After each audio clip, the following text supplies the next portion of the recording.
Good morning, students. Today we will start a new chapter, noun case.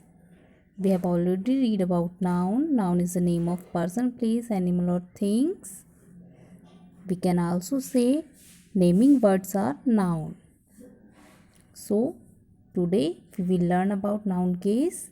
There are three type of cases: nominative case, objective case and possessive case. First we know about nominative case. A noun is said to be in nominative case when it is used as the subject of a verb. For example, Anjali makes delicious food. In this sentence, Anjali is subject and it is nominative or subjective case. Second, Aditya bought a cute puppy. In this sentence, Aditya is subject of the sentence and it is subjective or nominative case. Second, objective case. When a noun is used as the object of a verb, it is said to be in the objective case. For example, everyone loves movies.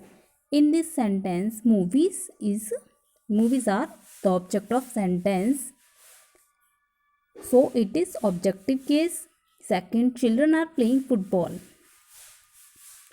In this sentence, football is object of the sentence, so it is objective case. And third one is possessive case. When a noun shows possession or ownership, it is said to be in possessive case. For example, someone stole my mama's mobile phone.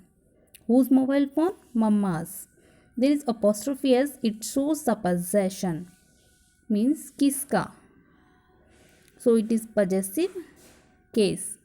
Rohan's watch always shows correct time. Whose watch? Rohan's watch. There is also apostrophe s. The apostrophe s used to show possession is called apostrophe. Now look at the exercise. First sentence is Jacob is using his wife's phone.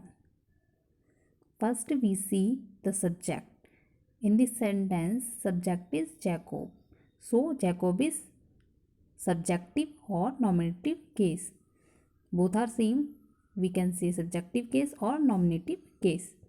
And the next one is wife's phone. We can see here apostrophe. And this is the sign of possession. So it is possessive case. And the next sentence, the thief was climbing the wall. And the subject of this sentence, the thief. So it is subjective or nominative case. And the wall. This is object of the sentence. So it is objective case. So I hope you have understood, and rest of the exercise you will do yourself.